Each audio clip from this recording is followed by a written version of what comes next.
So I want to get organized. Okay, we're gonna start right in by just looking at the policies that for today. The first one is 6320 purchasing.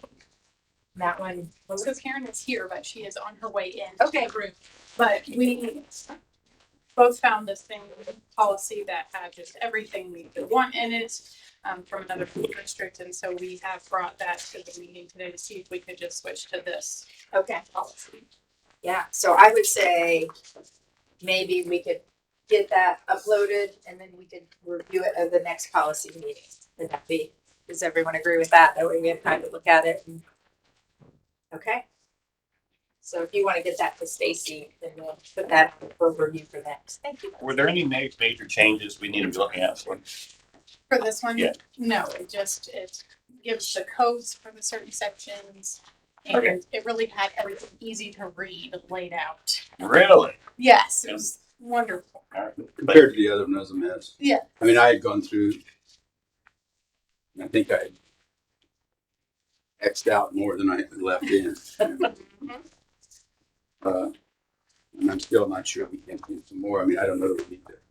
Well, we'll take it. Then when we do that, and we won't do it, we'll be able to eliminate then the online purchasing thing. So we didn't. It's in there. The reverse. So we didn't. That's in there. And maybe you want to speak to. We didn't put that to cancel that policy or eliminate that policy until this one is approved. That way we don't get rid of it too soon. So. So we'll keep with the old policy for now, both of those. And I think RFPs we're going to have to more closely look at. So that's practice, not policy. Okay. Our next policy was 6475, payment of academic honors awards. And I know Stacy added some notes on there that we do get grant money from this. And the only stipulation on that grant money is that it's put towards gifted and talented program. It doesn't say that it has to be. We don't have them all. I think last time we agreed that we were going to use them. Is that what you're talking about? We were going to stick to So you can online. link. Okay. Yes, so we can there's a link in there. And we could not open the link. The links, all of them open, but these three that Stacy did. Isn't it our office? Oh, it didn't? No. I- But I provided you copies, Ron. You've got them. Okay. Yeah. Because I told my sister, she Yeah. tried. And She's so I a tech when I'm not. So just for clarity, can we Yes. can we just review what we have in front of us and what we'll be seeing? Yes.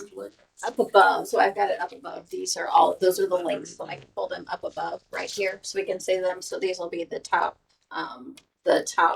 review for the board, and then the legislative updates will be all that you have in Paper copies with Yes. the red and green indications. So these are legislative updates, Yes, and everything else is for.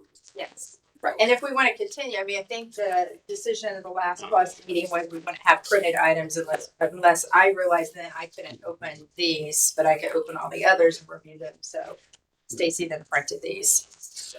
I'm bringing my own. Okay. So there's okay. Everyone good with that? Okay.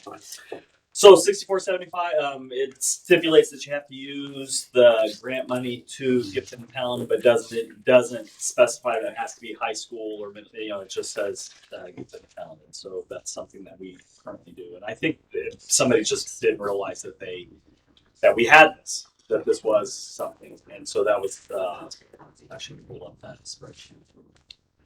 Okay. Any other questions for this? It looks like no changes on this since 2005.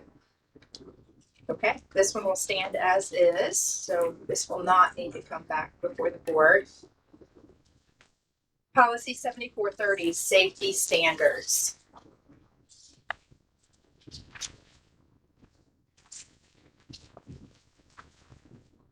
Brad Bolton's currently our corporate school safety specialist. So that's referred to in that. Then it was just a couple of board members on the line up now. Why? The board members just requested that we review it. I think I may have than one year. And then my questions were answered in the link by you. So, and this, I guess the safety standards, when I'm reading this, has to do with not just physical obstruction to the hallways, but asbestos, radon, those things as well. It's the entire environment. Okay. And then do we have a corporation safety committee? Yes. Okay. And what's gonna happen, each building has a safety committee. And then what is gonna happen in that is gonna get modified a little bit because there's a new law that is effective July 1, and it's called a multidisciplinary threat assessment team that acts just like kind of the safety committee with some extra duties. So we are gonna meld the two into one group. The only question I had on it was, the audit. The audits, I don't recall ever, not that I haven't, but receiving any sort of audit. And maybe that could be assumed that's just normal reporting of everything, but I don't know. Are we actually doing, I mean, do we have an audit checklist? I mean, I'd like to know exactly what that process maybe looks like.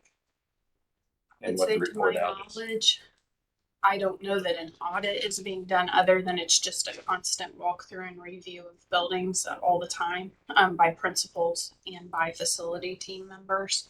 I know that in the past we have done threat assessments with all of our county, city, and they give us a full report of items that they see, as well as the fire marshal comes through and gives us a report of that. So I'm not sure that any of that gets reported straight out to the board, but I know that we're doing audit measures all the time to just check and double check. And buildings have safety teams themselves, and they do that. They go through and look at their safety plan, which has to be updated and sent to the state every the first month or so. I can't remember exactly what the date is of the school year, and so the schools review that as well and update that, and so that's I think is probably the audit that we do at the. Is there a county safety commission? Yes. That doesn't, I mean, the policy sort of implies that we would do an official audit, and that would, I'm guessing, would be reporting any violations to the superintendent, thus I would say the board. I mean, I guess I would prefer that language change, or we actually formalize an audit procedure. And if you want to say we conduct periodic walkthroughs, I mean, I don't necessarily think we have to change what we do, but if we're going to say audit, we should be doing a formalized audit, in my opinion. Where is that at, John? It's A. Thank you. I mean, I would think, especially like OSHA, walking through, if that's Brad, kind of walking. We do that. So but we don't. So we have to file OSHA reports each year, but I think that so John, if it's a verbiage, if the word audit means that you have to have a documented trail, then that would be something that we need to practice, but we audit things all the time. So like, just because it says the word audit, it doesn't always mean there's a checklist and a finish, because like you audit things all the time. I was So just we looking up the audit definition a of lot of audit things. to kind of clarify that when you said that. So it says an official inspection of an individual or organization's accounts, typically by an independent body, but not, doesn't say always. So can we revise the term to assessment, or internal assessment? Yeah, whatever. Internal review. Yeah. Internal I review. mean, if we're going to say audit, it should be an audit, in my opinion. And I would audit with a more strict definition. So I think if there's another word that fits, that more directly applies what I think people would. Because if I'm the public and I say, well, what was your last safety audit? If there was an incident, and we say, well, we did periodic walkthroughs, that's not going to hold any water. Whereas if we say, law for sure. we do standard assessments, then that gives you more wiggle room and everything. Thank you. So we're gonna change it to assessments? Yeah. That would, I think does that sound assessments, good yeah. with everyone? Yeah. Okay. And do we actually get a county safety plan, county developed safety plan? I have never seen the county developed safety I don't even know plan. who's on that.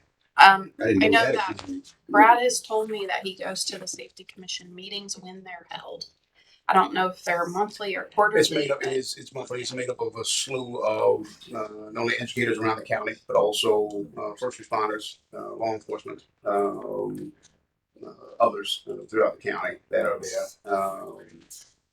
And to your question, Attorney Cross, I'm not sure if we've seen, I believe one may exist, but we'll find out. Right.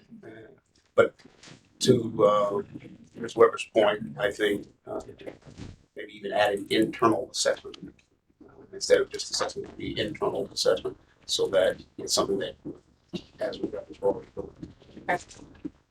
So does Brad serve on the commission, or is that where it's slightly like it's a body of educators that go, or is there an actual position?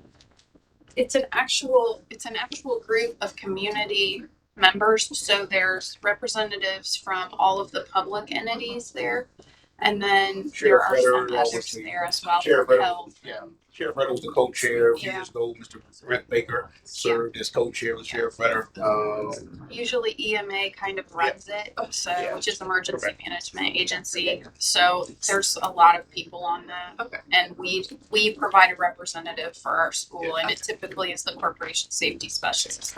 We also have had administrators that have served on it in the past. Mr. Davis, Mr. Baker, Mr. Baker still serves with that body. So, Mr. Cross, for this, would it have to go to the board if we're changing that word from audits to internal assessments? Would that have to go for confirming? I mean, I don't know whether goes and doesn't go, so I would go with the sense of the board members who are here, if they feel like this is not consequential enough to take back, that's fine. I mean, Okay. Is everyone good with that then? This won't come before the board? Okay. Okay, great. Next policy 8452, automated external defibrillators.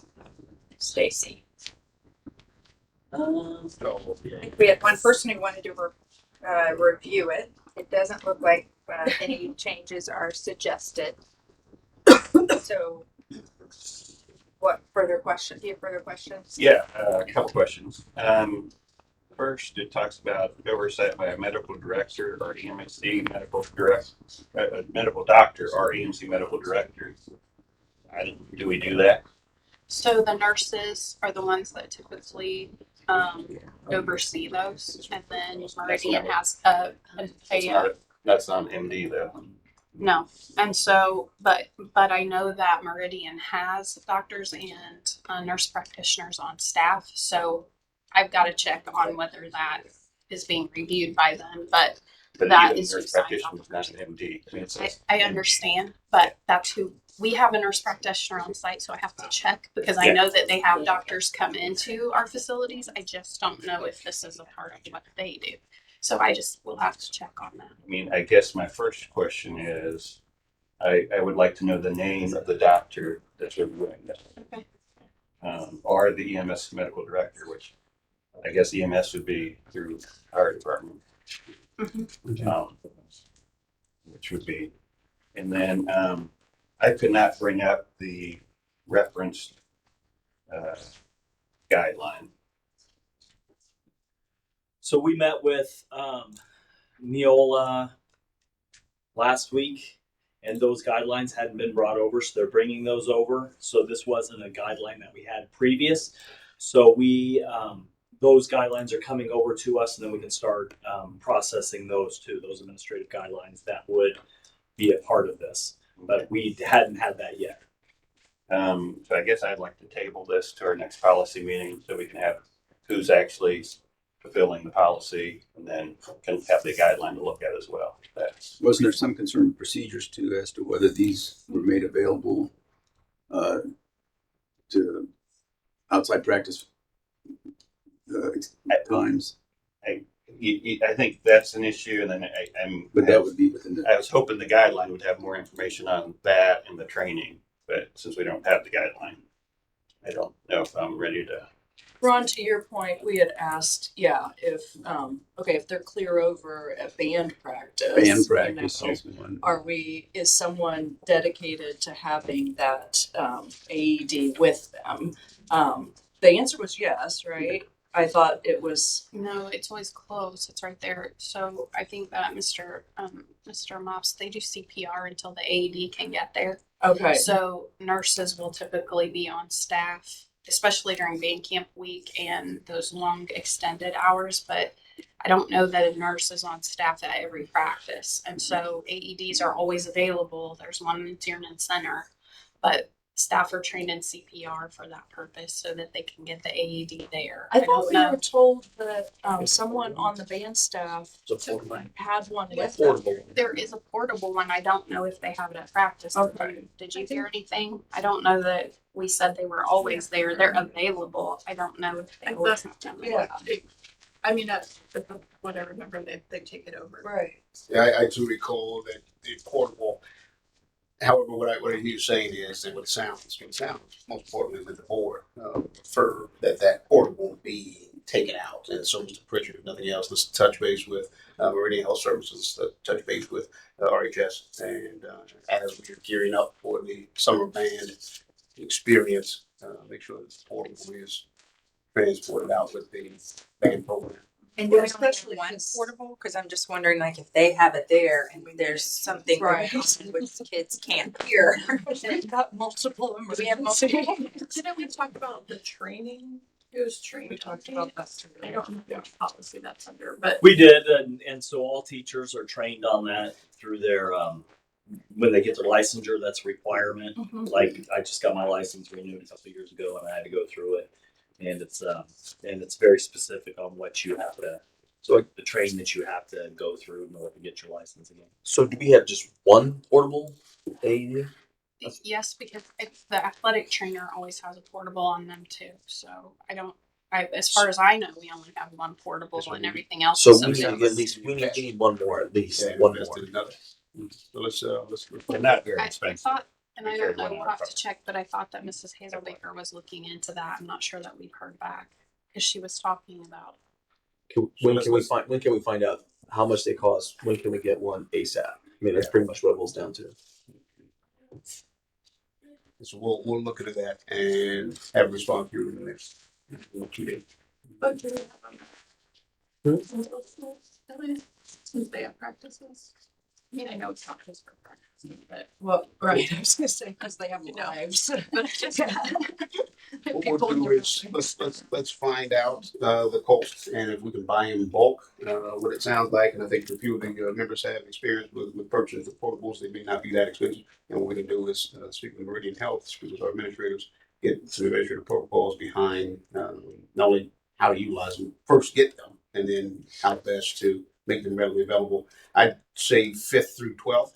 I know that we have extracurricular activities 5th through 12th more so than K through 4 right now. So let's look at that. It's in motion. And then circling back to John's point about the medical doctor, I mean, like, is that even, it sounds like the oversight is actually somewhat through the training. Is that right, Mr. Mops?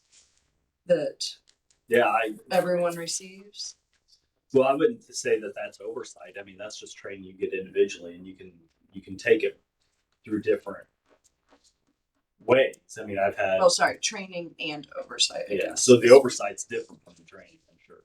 Okay. so who does both? I mean, I feel like we need a point person in the corporation that is really providing that oversight. Because I think we talked about who was up to date, is that a yearly It follow-up? also refers to medical director, which so now you have basically an EMS medical director, a medical director, and medical doctors. I mean, it's very confusing. Do we partner with Meridian to help facilitate and they can kind of manage that?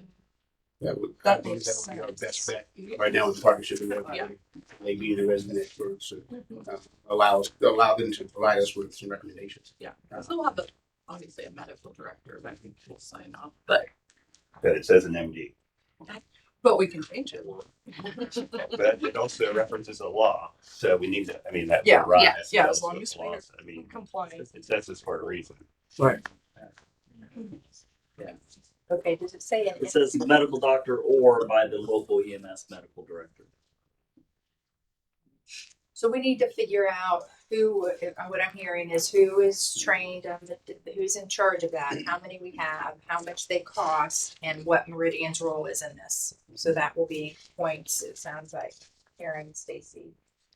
And change any Bridget or No, No. so Miss Hazel Baker's of Oh. nursing services, Oh, and she's yes. been working with Meridian on just the status of AEDs in general, making sure, because the questions that you asked, I think that, I haven't heard the follow-up, I don't know where we're at on that, but I know she was looking into it. She's also been trying to work with the Reed Foundation on if we can get some more, Okay. or what that process is. So I know she's been looking into it. I just know that their timing isn't always our timing. So it may be that she just doesn't have an answer yet, but we can follow up with her. Okay, Jen, I'll follow up with Yeah. Bridget, that'd be Yeah. great.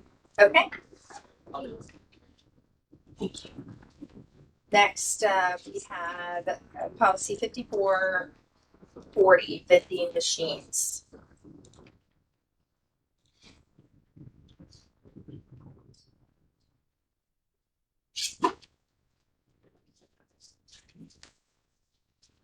So C is no products are been between 12 and 3:30. Well, I'll let Karen is kind of with food service, so she can speak to this and address these concerns. There were a couple board members that asked about this. Is that not part of the package? I don't know. Is it part of Ron's packet? Yes, 8540. 85. So the policy, we do follow all of these current practices. The only difference I is can put another one on. that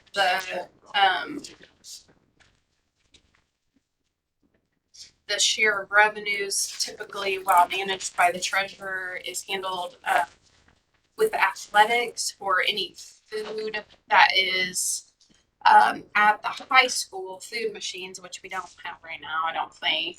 We haven't had for a while just because of USDA rules and with COVID, some things kind of changed. And so we've kind of gone away from a little bit of that. People weren't using it, products were getting VIP. So, but as far as all of the other, it is managed through extracurricular accounts, and then everything moves up to the business office treasurer. And so it is being managed in that way. We follow the 30-minute rule. You can't have them on until 30 minutes after the school day unless they are Smart Snack compliant. So all of our vending machines at the high school that are accessible by students are Smart Snack compliant. And we have, just a side note, we have had a lot of issues with Pepsi in this last year and a half of their contract. We will not be renewing with Pepsi unless absolutely necessary. But this is the year that our beverage contract is up. So we'll be working on that later this spring as well. We have some options. Bids came in yesterday. If we continue with Chartwell's, we do have options for them. They have a that handles this in much the same way that Pepsi and Coke do. All of the proceeds go back to the school. They just handle the management of the machines and the filling and things like that. And so then our food service department would handle the making sure day-to-day things are taken care of. Give us a little bit more option because we can have more product than what we currently can under one contract. So we are exploring that, but it depends on what happens with the bids. So we'll work on that in the future. But this Are we not subject to the statute that gives preference to, I think, visually impaired? I know the county is for vending. no, we don't get much choice on our vending machines. Like they just tell us this is what you have to have. So I don't know that we have that. I have not been familiar with that at all, but Well, you recall the county had it. I mean, we always had that. So we had that preference yeah. requirement. Okay. Just to clarify, Ron, what are you talking about digitally impaired? What? Visually. Visually. Visually. Visually It's impaired. like, what is Like digital? Braille. Like Braille. Okay, thank you. I was wondering, I was like, sometimes my fingers don't work. And Okay, thanks. there is a state support for it. Karen, what's considered a smart snack? So it has to meet the USDA guidelines for it can be served in the cafeteria, basically. It can't be in competition with your school food service program. So it has to be something that meets the sugar, salt, blah, blah, blah. And right now that's all drinks, is that right? That are zeros. So No sugar. no sugar, like, and it's kind of weird to think about because you can serve a kickstart because it's a zero. But there's like major caffeine in a kickstart. So it's just kind of an interesting concept that the USDA does. But So we don't have Red Bull in our. we don't have Red Bull yet, but the kids would like it. Or Monsters. Oh, I bring my own. Yeah. I guess my question with Ron is that if we hold public events at the Tiernan Center, are we required by law to have a vending machine that? No, we just required to have water fountains. That I'm aware of, water fountains and restrooms. You don't have to have vending machines.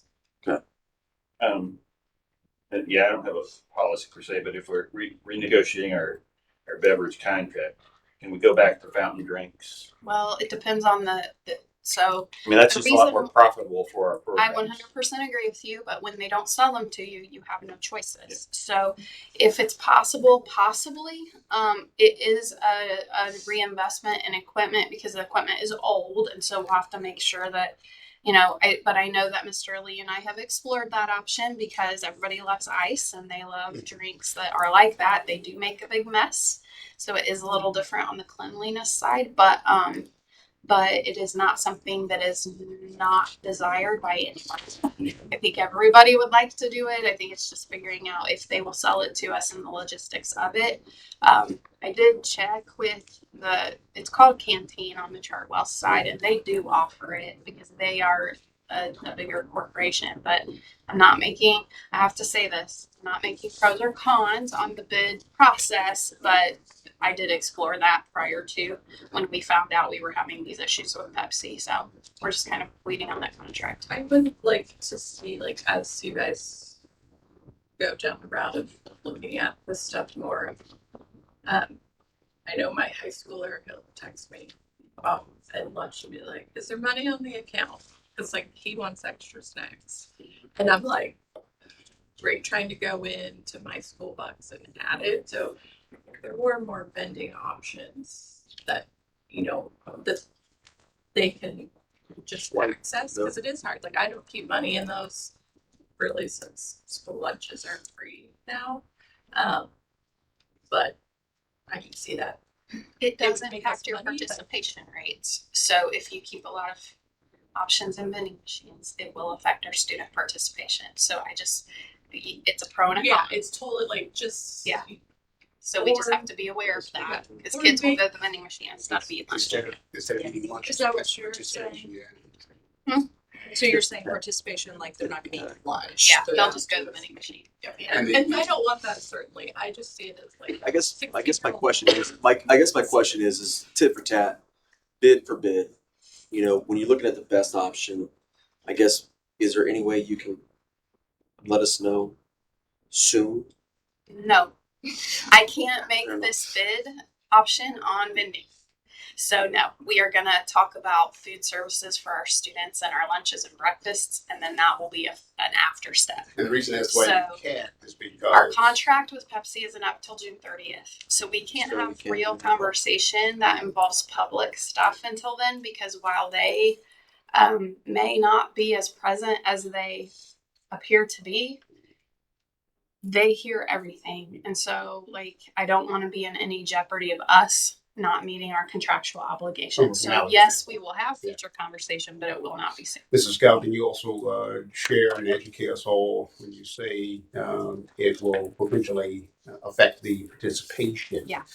When you reference that, what you're referencing is, I think you said, students will prefer the vending. Yeah. Than the food and the lunch line, which then therefore those even bidding, because oftentimes of those corporations, of those entities that are placing bids, they want to see that participation rate, not so much the Right. vending. And then that therefore they may be, if they see statistics or data that Yeah. show that our students are vending more than eating the Yeah. cafeteria food, it may then Yeah. they may be apprehensive about bidding, and therefore maybe And maybe that's more just looking at a way that, because a lot of them have cards to be able, because they have the extras they can get But that, with their school lunch. That's what I think Cohen runs into. Like, he gets the lunch, he might get an extra something, but like I said, they don't keep a lot of money on there. but So there's some, and this is, we're gonna get into something beyond the policy, so we might want to talk about this in a different way. But cash handling, is not a problem anymore in this district because everything is on accounts. And so that can be very protected for those kids. It also allows parents to know how much they have on accounts at any given time. We've tried really hard to find programs that make it simple for families. With regard to participation, our goal is to feed kids healthy, good tasting meals that provide them with filling for learning.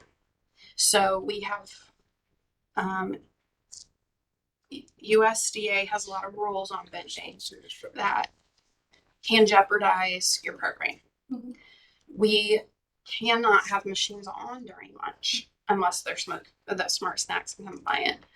When you are doing that and you're taking away from the kid going through the line, a lot of kids will choose something that looks good just because they're walking through the line, and it's free. So if we make that decision, I think that it, as Dr. Wright said, it's going to impact how these companies get our data, because the process for food service bidding is super tight. We had to provide every building, every meal, the average meal served. If we decrease that by hundreds because they're now going to vending machines, then their bidding isn't going to be as accurate. So those things may be very different than what they initially thought when they proposed. Costs may not be as efficient. Costs may not be as good for us because management fees may be more for handling vendings. I'm just like, we have to be very aware that when we switch from a cafeteria plan to a vending plan, that we really are considering all of those options. I think that that's maybe for a conversation down the road. I know we're just talking about policies right now, but I would be hesitant to take away from the current food program just because we are seeing very high participation and kids are really going and using it. And those a la carte items are pretty easy to get on those accounts. I don't know, going back to cash handling, we have a really great system here. We don't have charges. We don't have debt in our food service accounts because people can't do that now because we run on accounts where parents put the money in. So a lot of problems that other schools have, we don't have now because we carefully and very meticulously moved to this program. So I just would hesitate in major changes just right now. And to get But we back can to talk just about it. Ms. Pickering's point, I think also trying to find a user-friendly way for students Yeah. to get access. Forget about vending. Yeah. It's just if, Yeah. if they want an extra lunch and there's not money on the account, they're not eating anymore. And that could vary day to day and depending on the situation. and there So that's, What resources are available? I saw money in Colorado. It's like you just got Everyone gets a I free know it's straight up vending machines, but why wouldn't the Chartwell line have vending style options? It does. they do, but you does. have to use your Yes, sir. button. Yeah. Well, no, but for free. I mean, why couldn't I, instead of choosing That's a macaroni and USDA. cheese, why couldn't I get a chicken wrap You out can. of the quote the vending machine, but for The free? vending machine. They have, so the vending machines we don't have here yet. Now, okay, I'm gonna throw this, like, we can't really talk about this. There's a pilot program for student vending that it does not exist yet. That they are working toward as a group, but we're not talking about Chartwells right now. We're just talking about in general, right?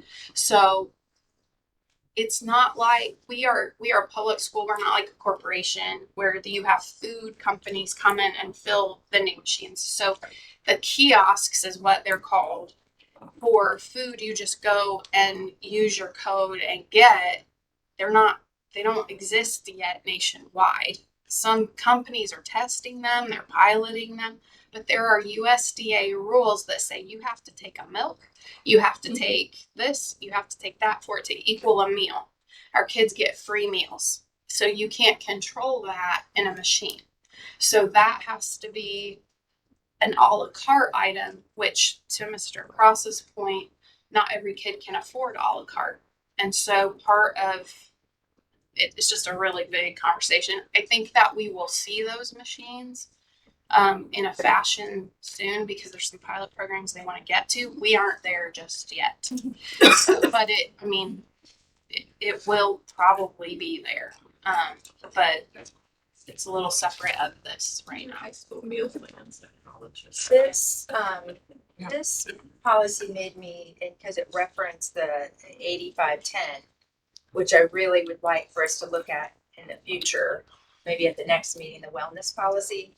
Just because I don't feel like there are things in here that we do, like the concession stands are 50% healthy beverages and foods. Not at all. And classroom celebrations and not using a sugar sweet in a classroom as a reward, which I've done before. But I also find, I just feel like as wellness, we should review this. And I think about things. I'm kind of against any vending machines because I know what they do.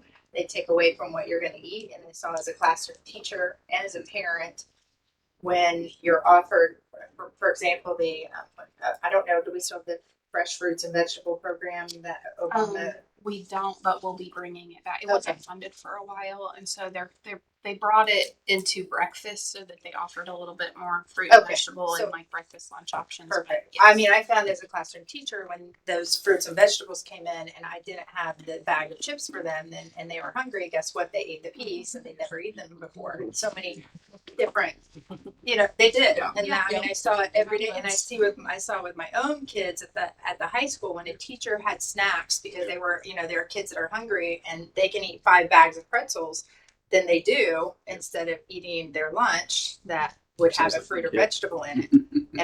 And so I'm kind of, and I've donated to teachers before who have, provide food, and I understand the need for providing food, but when you do that, you also are taking away from what they're going to eat. And so I'm kind of in that realm where I feel like, it's okay to get a little hungry. I know my pediatrician told me that for my own children. Like, it's okay for the kids to get hungry and not have snacks because then when you provide them with something that is healthy, they're going to eat that. Yes. And so that led me to feel like maybe we could review the wellness policy maybe at the next policy meeting. And it looks like for this policy, we still have many questions. So, do we have questions? What were we looking for? Were we? I don't know that we have questions. I think we went off. Yes. So are there any questions for the vending machine? Only thing I think that I heard as a question, I think what President Pickering was referencing is if we could maybe explore a potential way for students to have a little more user-friendly experience, or even parents to. Yeah, and that can be like, obviously if you're about to go through, like that's not anything urgent necessarily. You're going through an RFP or like it, Okay. something comes up. What's the timeline for Chartwell's renewal, which I think Ideas? It just got opened bids yesterday. and then we have our Pepsi contract. It's not up till June 30th. So everything is July 1 for any changes. So Was there? There's a lot of there's a lot of regulation, I guess I should say, in the Chartwell's. there's a lot of regulation on any of it. So even though we have Pepsi, the only thing we can actually put out that is whatever we want is in concession stands. Everything else is regulated by USDA. So all of the Pepsi machines that you see, if they have anything that isn't zero sugar, those do not come on till 30 minutes after school starts. So everything else is regulated by that USDA zero sugar thing. And that's not a Chartwell's thing. That's a requirement for schools. So everything is regulated. And that's where like that wellness policy, some of that may be new because I don't I think we'll just look at that next time. Yeah, I do think that that one would for be everyone. something good that So might it help with sounds some like of the this. vending machine, we're gonna keep it as is, and so we don't need to bring it back, but we will look at 8510 next policy meeting. Okay. What is it, 8510? Is that right? Yeah, I think you just approved that 8540. Okay. recently. No, That's vending, yeah, Oh, the wellness. bonus is 85. Yes, it's 85. Yeah. Gotcha. and maybe our conversation then was that, yes, we do all this. No, I remember that conversation, and it was we Okay. ignore a lot of this. Okay, that's what I remember. Especially the Yeah. cupcakes in the Yes. classrooms. It was So, it was kind of like I a think blind a eye deeper type dive thing. into that one I would try to do. Yeah. All of, Um. well, all of my teachers, they're like, please try to skew Well, they this can way. say that, Yeah. you know, but then if Johnny's bringing in cupcakes, that's True, but I don't want to be Compliant. that mom, so I try to. Yeah. Better. so. Okay. No, we did. Yeah, we did have that conversation. I don't know when it was. So but- let's look at 8510 again, next policy meeting. The next policy is the 8615 idling school buses and other idling vehicles on school property. And I do remember that I was the person who said we don't follow this because I sat in my hybrid classroom and could watch parents in private vehicles idling for 30 to 40 minutes, and this says 5 minutes. I don't know that we can control private vehicles, but school buses do this unless it's cold or inclement. Yes, so or maybe or we just hot maybe we need to take the word private vehicles off of this, Right. because that's not something we can control or do control. And then also this, do we have signage? Yeah, we might add a sign at least. I don't know. I mean, if you think Please about refrain how would, from idling your car. for Like, extended where- periods. I think it'd be hard to have a sign. If you think about the high school, because it says around on the school property, but we would put signs. Way down. So I'm kind of like, let's not put the sign. I mean, I'd like to remind people Like of a that. Hibbard, I mean, where the cars are lined up.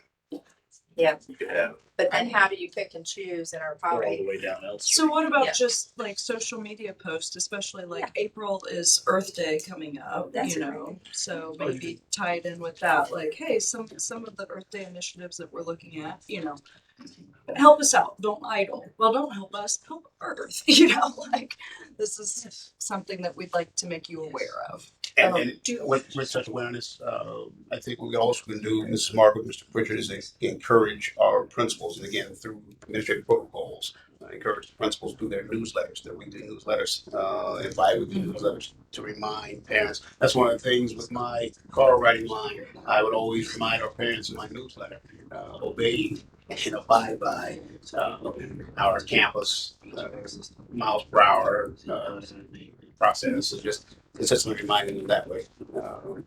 And then yes, maybe in the summer, in the summer months, in spring months, maybe get some signage out in some of those areas. Yes, it may go aware, but any type of reminder is always positive. So my recommendation would be to take out on the very first couple lines that and private vehicles. And it looks like at the bottom of the policy, we kind of address, you know, informing parents or. And I don't know where it says signage. I feel like that should be removed because we're not doing that. I think it's just right under that. Yeah, first. so I would take, my recommendation would be to remove that line. We probably need to be careful that there might be Indiana code that regulates that. Okay, There's two listed. I mean, they might say you have to have a sign. I don't know. I'm not a lawyer, so like I said many times. But The other thing too we have to remember is all the elementary schools, if you're in the car rider line, you're idling in the middle of the street in a neighborhood, like you can't turn your car. it's not just elementary. It's everywhere. Well, yeah. It's every school. So it's Yeah. most cars, I mean, newer cars don't have the auto start stop. Yeah. I mean, they would turn off automatically unless you meet that feature. it says it only applies to vehicles on school property. I would maybe suggest adding, you know, the paragraph that says the staff will be informed of this policy at the start of each school year. Parents and students will be informed of this policy at the start of each school year at orientation. Again, this is just at the beginning. I mean, I almost wonder if we need to have. Throughout the year. Yeah, and we don't have to specify, but When. intermittently throughout the year.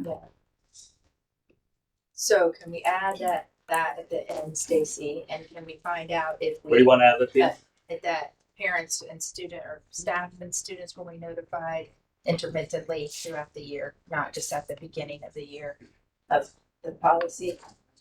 And then take out the private vehicles on line Who's two. gonna, who's gonna enforce or It's make at sure the that they end. are? It's- Well, yeah, but I mean. Oh, it if, says the like, staff will be informed of this policy at the start of each school year. But you want to say Wait, intermittently no, no, throughout the school year, or? Parents and students will be informed. I think that's, well, I don't know. Who do we want to? But it covers everybody, you know, initially it says the staff, and then it later goes on to say parents and students, but it's just talking about at the start. That's kind of, And that's the change, I think. right. So instead, you know, I would just add, To those staff. and Parents know, and students will be informed of this students. policy intermittently throughout the Throughout the school year. year. Or you could say that principals just putting it on their newsletter, a lot of them at the bottom, just keep. Yep. Those reminders, like a big post at the beginning and then Absolutely. move it. And what I would do, for example, with our car riding protocols, because we'd have parents that were in haste, especially in the mornings to get off to work, they try and skirt the process. And, it would be on the newsletter, each newsletter, but then every 2.5, 3 weeks, I then put a video post to, hey, remember. Yep. Those intermittent reminders. Yeah, I'm just trying to get the parents to get out of their car and write reminders. So this policy, Stacey, if you can make changes and bring it back to us, because it sounds like we need to find out if the law requires us to provide signage, whether we can remove that line or whether we need to leave it in and actually do that. So Is everyone good with that? So Well, change, those codes at the bottom. okay, The codes at the bottom, if you search those, that's Yeah. the clean air quality thing. So it kind of a little bit depending on what kind of HVAC system that you have at your schools, like if it's drawing outside air in. So the bottom one is the IDOE's sort of policy or guidance or what they're asking for, and it basically says limit any vehicle emissions within. So that includes private vehicles, as well as the school bus kinds of things.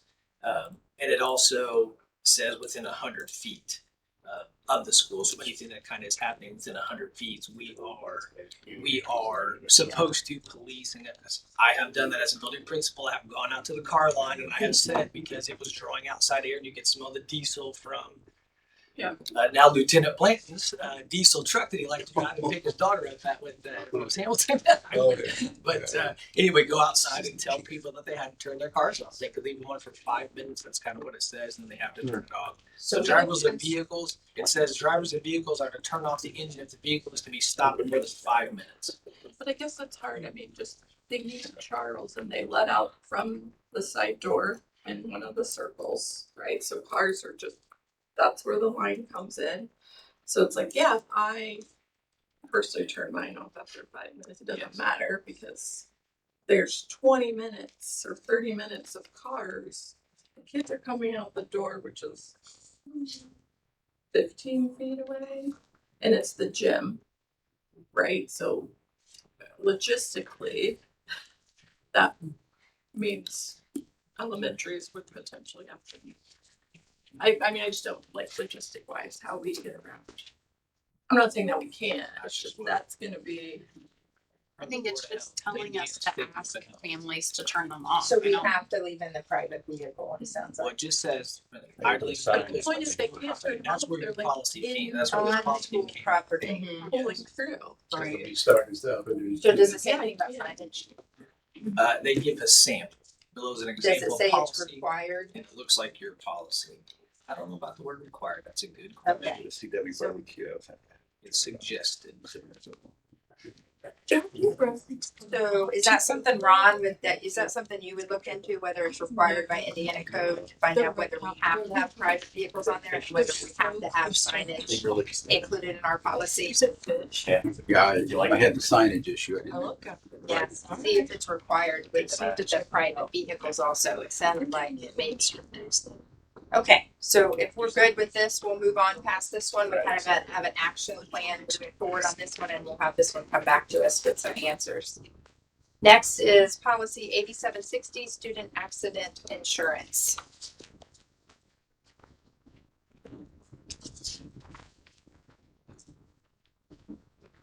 Stacy has some notes there on our list there. It says we do offer parents coverage as an option. We do not require the below, to my knowledge, on the registration of athletes. We ask for the information only.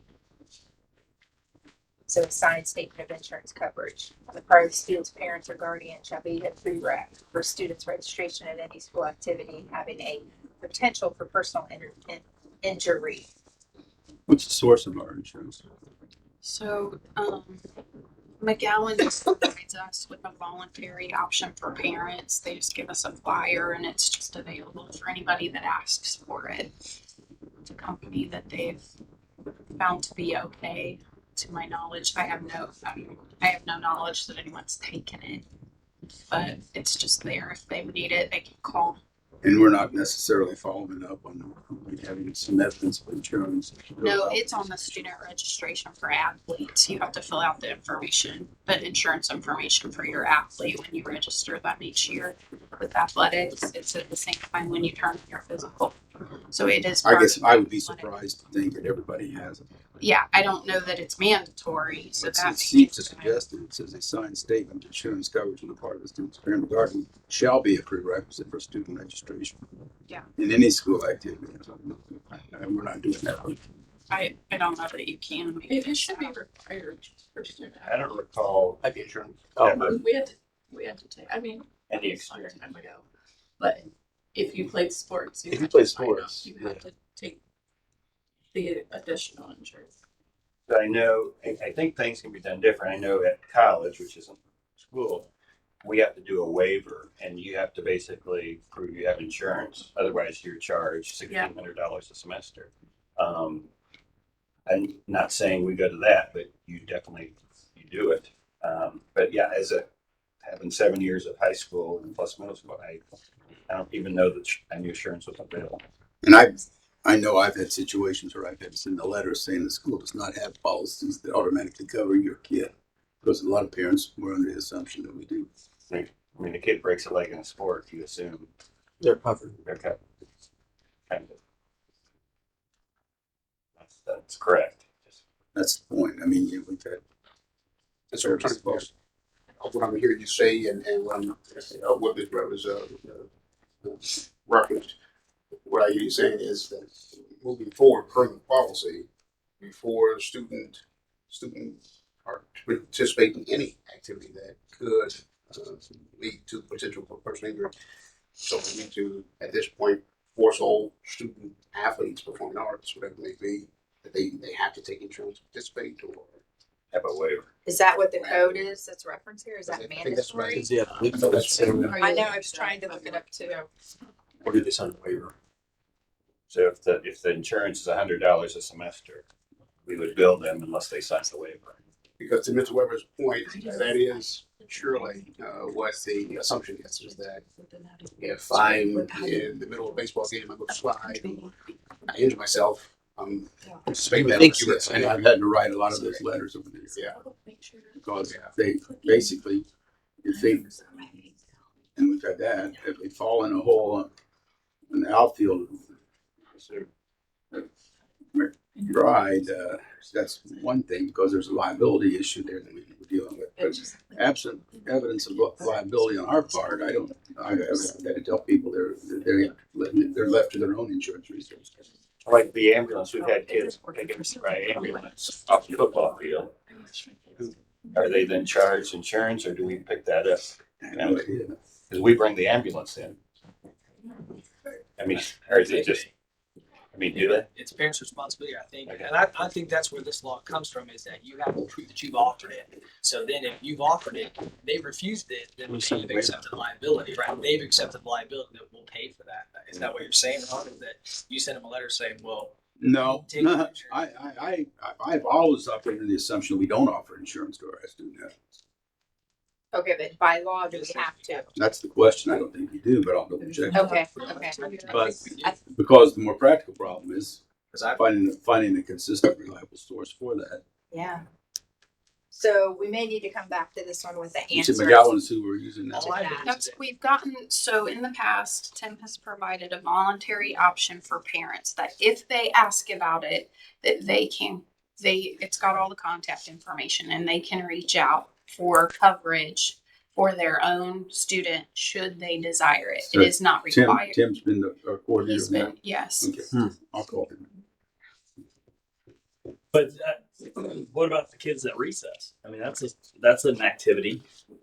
We have teachers bring, or Yeah, teachers fall bring off their a kids in on a break and then they broke their arm on the monkey bars. Like that it's a lot to require. The other thing is I just would wonder, does it create inequities to require it? Because families that cannot afford insurance can't play then. So, and if we bill them, they're not going to pay it. So at that point, are we creating something that I don't know? It's just something That's a I good wonder point. about. I think that if it's not required by law, then we continue as is. Like how But we've if been it doing is it. required by But law, if it is, then we're he gonna doesn't change sign our. waivers. That's I correct. just know that at some point when I was a principal at Northeastern Elementary School, which has been a long time ago, what I recall is I feel like there was a law that came into play that required school corporations to offer accident insurance to their students, because I remember we added that to our registration process so that all families were offered the ability to provide, so that if the kid fell on the playground and broke his leg falling off the top of the slides, and the parents didn't have to try to sue the school for that, then we could say, no, you were offered insurance to pay those things and you declined it. And so Well, that's what they're. That'll never be a replacement. If we have liability, we have liability. Well, right. And I mean, of course, then it goes to because I had them come out and inspect my playground and make sure there wasn't negligence on our part.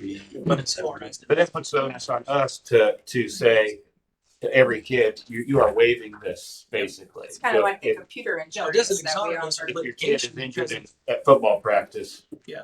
you know, your insurance is going to cover it, and you had opportunity. Whereas now, I mean, if a parent asks, that's a pretty weak position to just kind of offer insurance if somebody asks. Right. And to Ron's point, if the slide was broken, then yes, Yes. we're liable because we didn't keep Neglect. the things in state. Right. We're liable to pay. Or if we have spectrum disorder kids who somehow manage at recess to go to a neighbor's house and get in. Surely I. Richmond, not only have we considered. I'm not going to wood. Let's not.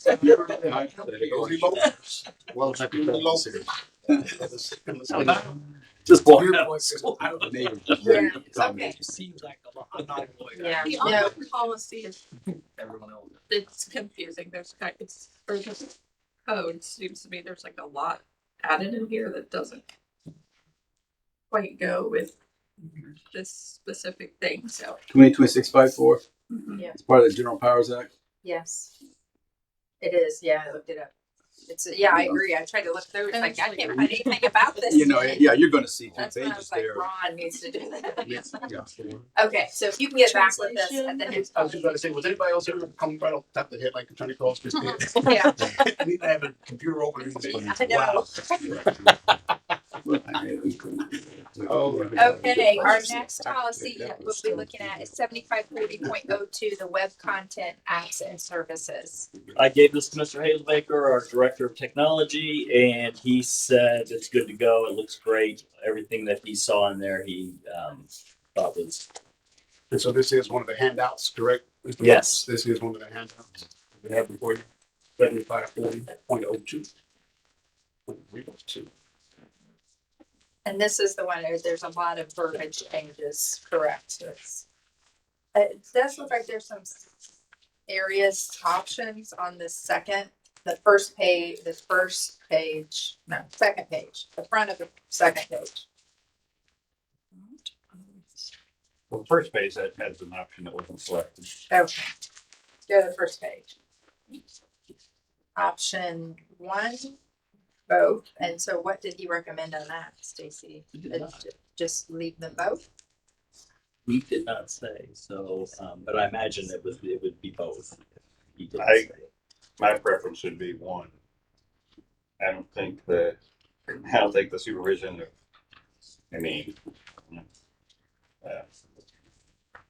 would be my thought.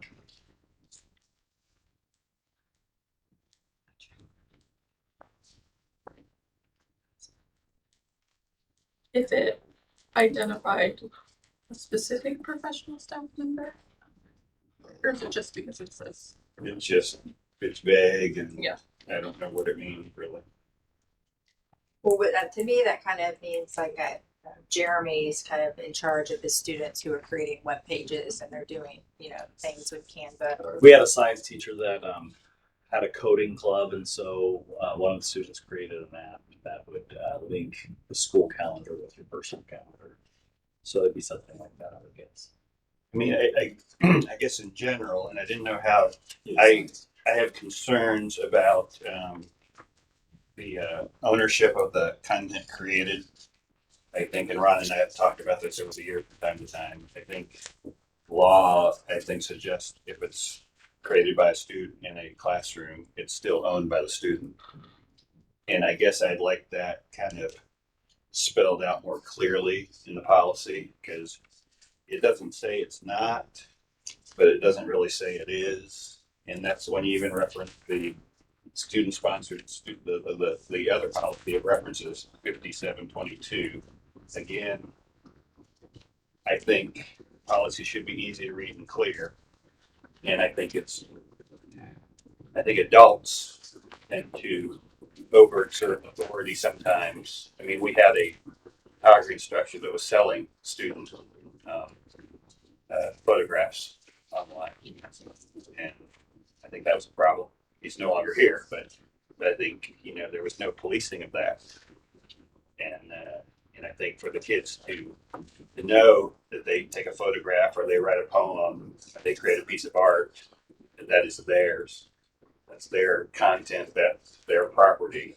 And while the school week we do reference giving them credit, I think asking for permission. I think there was some age discussion, but I don't know how we articulate that per se, other than maybe just a sentence says content created by students is the intellectual property of the student.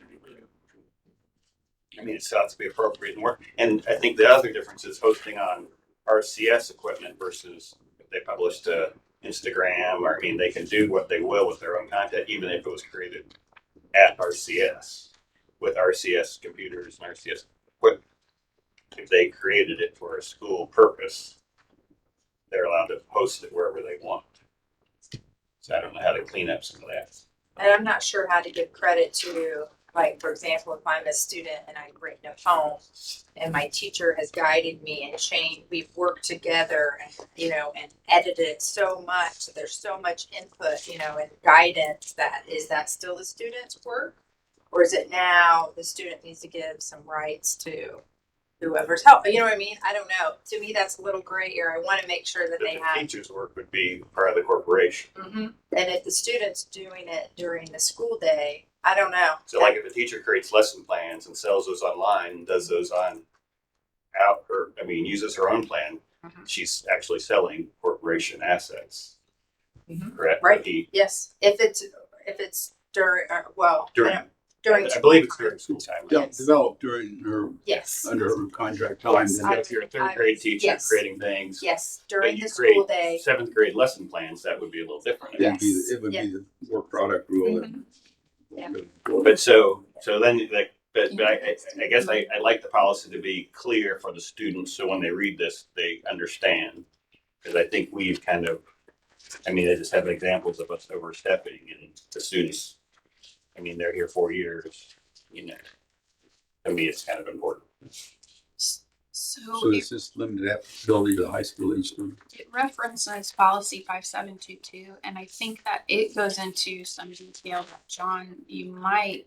Not really. It doesn't meet what you're talking about. Is it the first paragraph or the second paragraph? It Talks about when it's school sponsored versus. It says a lot of things, but it doesn't say it's not. It just doesn't really say clearly either way. Okay. You could read into it what you want. But you're not wrong, Karen. It's just, I would like more clarity in the policy. I'd be interested in having Jeremy Hill take a look at it, since he worked with students who create and give kind of his feedback, and then also Alex giving feedback on all these options and his rationale for the options, since he's kind of in that realm. I would agree with that. I would like to give him some direction though from the 5 of the board members that are here. I would agree with what John is saying in that I do feel like creative content created by students should be owned by students. I understand what you're saying as far as like the helping and the editing with the teacher, but I still feel like that is proprietarily theirs. So I would be interested to know where you guys are landing. I'm looking at Michael and Kim. Are Yeah, I think it's a bigger, because 5722 then also points to 7544, which is use of social media. So it kind of rolls into that. What platform are they using? Technically, I'm not supposed to be using social media. What counts as social media?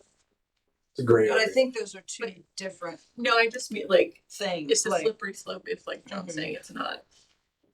I guess it just needs to be in layman terms. Is what you're saying. Yeah. Pretty simple terms. Yeah, I don't think How can we policy- simplify the policy to make sure that we understand it clearly? But I can also say, in my world, if I created something, yes, I own it. But if I do handbooks, if I created a handbook, the corporation owns it. But I I think can too. take that. I'm gonna take it and repurpose it later. So, but I know How did we, what was, minors are different on what they actually get to keep.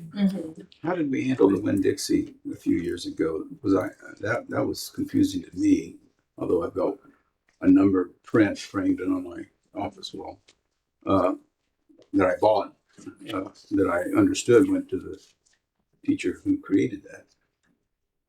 How long ago was this? I don't know that I ever heard one way or another on the end of that, because I was not. What happened? What occurred? Or the development of the end product that I bought was a print that had same pictorial. It was something Winn-Dixie. I forget. Because of Winn-Dixie, it was, What? wasn't it that book? Because of Winn-Dixie, There was a it like corporate started wide there. book study of. Okay. And I thought it was a teacher who developed that and sold prints. And she in the art department, I don't think the corporation, nothing ran through. She handled it. She may have done it too. Right. I'll look at that way back in my own. I'm just. Okay. I've talked to Jeremy. Yeah, talk to Sure. Jeremy, talk to Alex, give us some feedback back. I would have them look at that policy 5722 Okay. also. What was that policy? 5722, have a look at that. And one other thing on this policy is like got an issue. I think this is an enforcement. So we had a school employee shoot athletic banners and put a QR link to his personal YouTube site. Another employee took photographs and has his phone number and personal, I guess, photography site.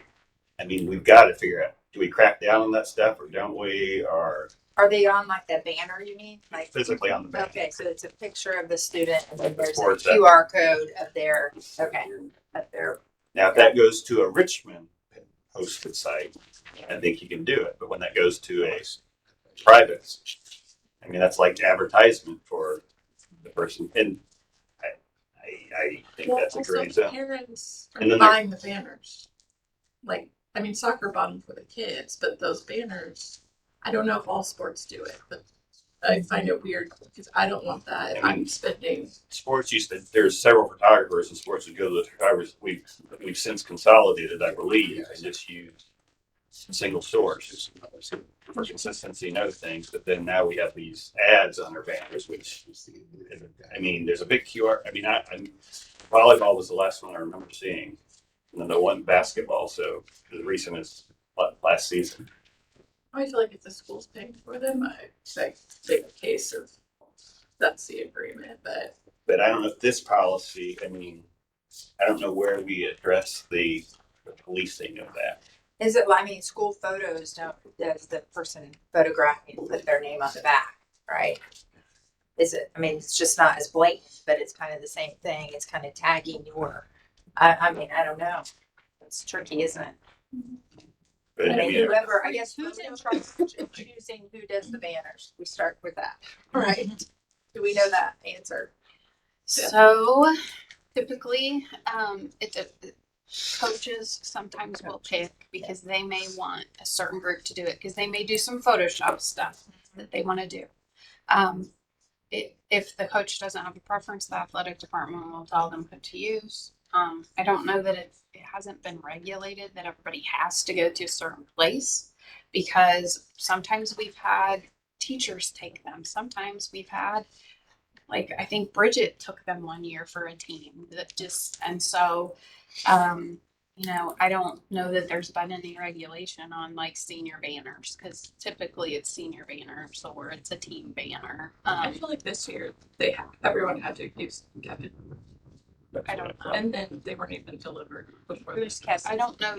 I don't know that was mandatory. I have no idea. I don't know that we would know. I know soccer was told they had to use Kevin. So it probably needs to, our question needs to start with the athletic department and figure out with Mr. Lee. So who would be in charge of contacting him and doing that?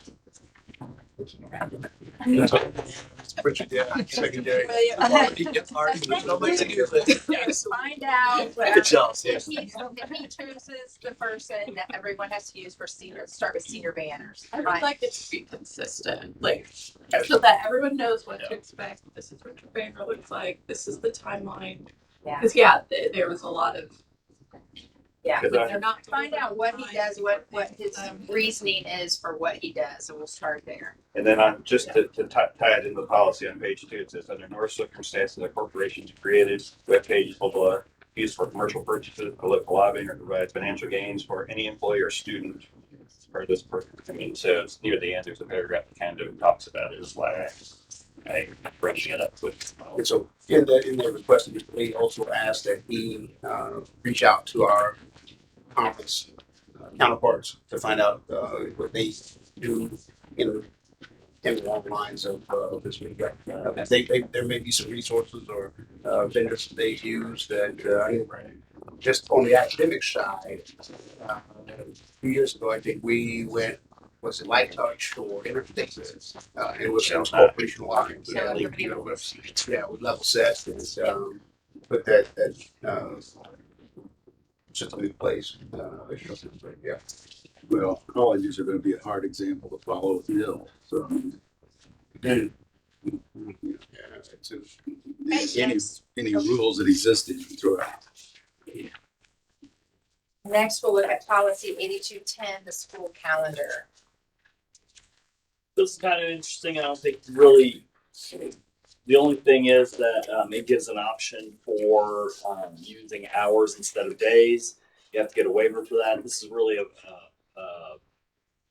brings in a new Indiana code that allows schools to think outside the box to improve their, improve how they do business. Minutes instead of. Mm-hmm. That's one option Okay. that they talk about in there. But in order to do that, you have to get a flexibility waiver 1003, I think was what it is. So if the school wanted to say, you know what, we don't have to go 180 days, we just have to go so many minutes, then they can apply for that waiver. That if you have a snow day or something, you don't have to make it up. If you've got like we go way more than what is required by law. I've been hearing about schools that do 4-day Correct. weeks. And so this is something that you could apply and say, this is what we want to try. We want to, try to improve our test scores and have teachers work 5 days, but only have students come 4 days. If you have enough minutes in those 4 days to cover, Then you can do that. across the span of a school year, then they may grant you that. But that's not something you can just say, this is what we're going to do without any. You have to have a waiver though. Yeah, you got to apply for that waiver. Okay. What about, and I'm just thinking outside the box here, and I'm pretty sure someone's thought about this, but during the winter months, everybody is very tired in the morning. But is there a way that we can start school a little bit later, like at 9? Oh, you could have any day you want, I think. So I mean, for like say, hey, for winter months, we start at 9, January, February, and then go back to. They don't. Yeah. So this. They have a shorter day, but it's still everybody's. I If guess you did, if so, what I believe is the minutes are a year-long minutes. Okay. So it's not like you have to go so many minutes a day. And I don't know for sure. Once again, not an attorney, never claimed to be, never will claim to be. Mr. Attorney Cross can address that. But this is what this is. This gives schools the opportunity. I mean, there may be something that nobody's even ever thought of that you could apply for. That the state might go, well, their scores are kind of in the tank. Let's give them a shot. They're thinking, they're trying. So. or if you started on a 2-hour delay every day for a month, would that still count as a day?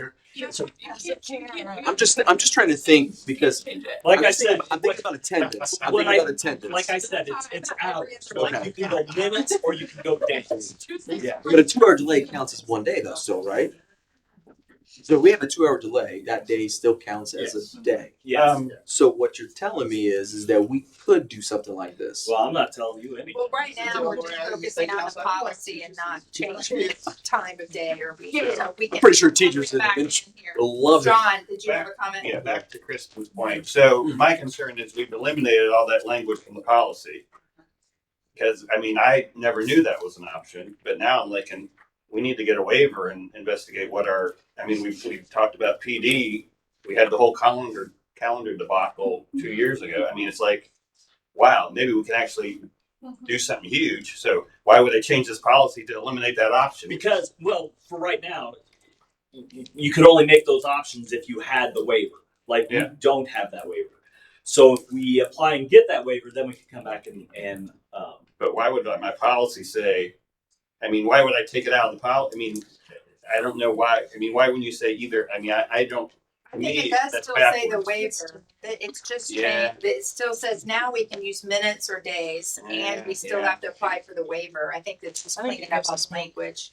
Yeah, this To gives me, us more this- flexibility. This gives us way more flexibility, in my By opinion. removing all the pink language. Yes, because look at the green at the bottom of the front page, it says the one, you have to have the waiver.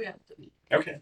I think this helps us. Well, I think moving forward, I think those are super important discussions. So. so you don't have to do anything with this. You can just this is the legislative update, so you can just take it and. We don't Know need to about the vote on waiver. for I think so. I think you would. Okay, that's right, okay. January. Anything not to make up. Okay, so if we're all in favor of this one and the changes, we'll go ahead and move on. We'll see that come to first reading at a board meeting. Next is the coaching, 8455 coaching training references and IHSAA reporting. This policy was revised to address sudden cardiac arrest training for the head coach.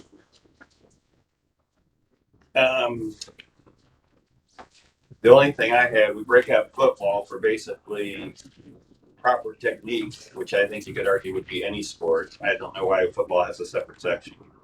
Seems like everything's out football, everything, basically. No, I agree. In away for any sport, you need to know how to properly. Yeah. Where does it say football? Jeff? Prior to coaching football, just Page 1, you talked about that goes on to other sports.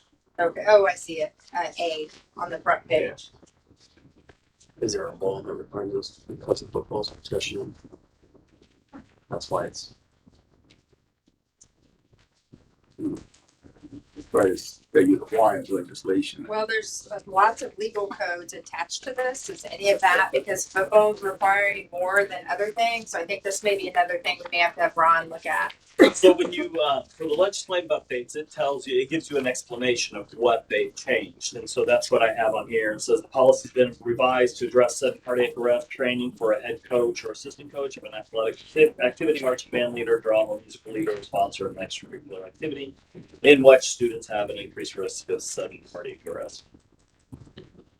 It's interesting how it focuses on football so much, but then D it says all coaches. So I'm not sure. Seems like the standards for football are the same as for all. I don't see a significant difference to have. What's the difference? I don't know if like maybe football coaches, one of the coach says they have to be certified, but not all the other coaches have to be. That's what I'm wondering. If that's why. It's just a push at one point. Yeah, or I don't know why when Neola updated this, I hope they would update this with current times. So, Ron, is this something that you could add to your list to look at and find out? Is there a reason in these 7 codes that are listed that football is the focus and has to do A and not everyone? Yeah. Okay. And I'm gonna throw in the part about cheerleading on part B. You know, I think that's somewhat offensive, to be honest. Like including cheerleading, like oh, people wouldn't normally think cheerleading, but we are included. You see what I mean? Because I feel like I don't know that needs to be highlighted. Is cheerleading considered a sport? Is that why they It brought it up? Some people do not. Okay. Yeah, some people do not. It depends when they do that. So, This front didn't know. I didn't know.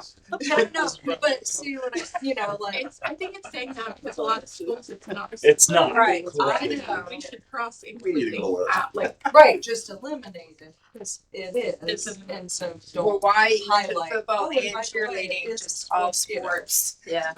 Yeah, I'm not trying to get personal with it. Sorry if I offended anyone. No offense. But my I'm wife just- does appreciate Miss Pickering and Miss Stoltz's advocacy. My wife champions for that same. Academic teams are sports in my mind. Okay, anything else besides having Ron review that and bring it back to us? So we're tabling this though for now, right? We are, but we're gonna have Ron come back and kind of look through those codes and tell us why is football singled out, and can we just add all sports to every point on this That's right. policy? So the soonest this would be to us It would be the next late- policy meeting. Okay, thank you. And Mr. Over, I got again. She didn't know. I know you were. But she cheerlifter. Cheerlifter. Okay. But I was a football guy too. Next, we have 5 minutes, so I'm gonna move this on, is policy 9130, public complaints and concerns. There have been some proposed changes here. Oh, there are a ton of changes that this might take some time, so it's up to you guys what you want. I think we could start talking about it. Tell us about some of these, Stacy. It gives you options to how if somebody has a complaint, how they can bring those complaints to the district, and so they're just options for you to choose. Okay.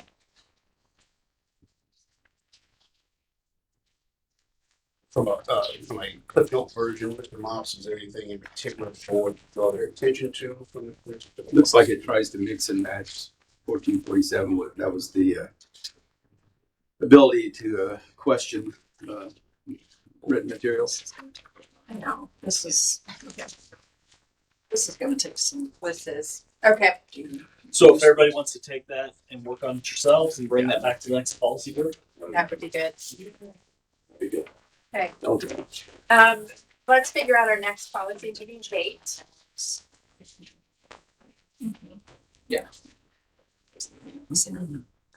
Which should be looked at the week of April 14th, would put us in line with when we're meeting now. I think typically we stay on Tuesdays, have we? How about tax day on April 15th? Does that work for most, some? 15th. 15th, then Stacy, That's fine. of April, I'm out. Tax day. file your extension and just show up. I wish it was that Stacy better. Okay. So Kristen, I will not be here. Okay. I can't do that day either, but don't let that. Okay. I'm gonna be depressed that day, so yeah. Do Wednesday. I can't do Wednesday, I teach. I see you doing what? Depressed that day. Oh, it's tax. I could do the 8th or the 22nd. Maybe if I get my Indiana return at some point, We can or my refund. Yeah. Okay, we're working on another date. About the That's, 22nd. I'll be gone. I leave the 20th. Oh. So I don't have to be here. Yes, you do. Okay. And it needs to be the week of the 14th then, because I leave the 20th for 3 weeks. 29. The 8th. The 8th, The 8th works. it's the 8th. Okay. Yeah. 8th at 10 a.m. I will not be here, but you all can proceed on. And I'll be at Star Elementary School. April, next policy meeting will be April the 8th at 10 a.m. And we will look to receive those a week before. So I think only one is going on to the board, is that correct? I did not keep sure. I think it was more. 8210 Yes. going to the board. Yes, and we require answers and then some will move it on. And then so you'll keep.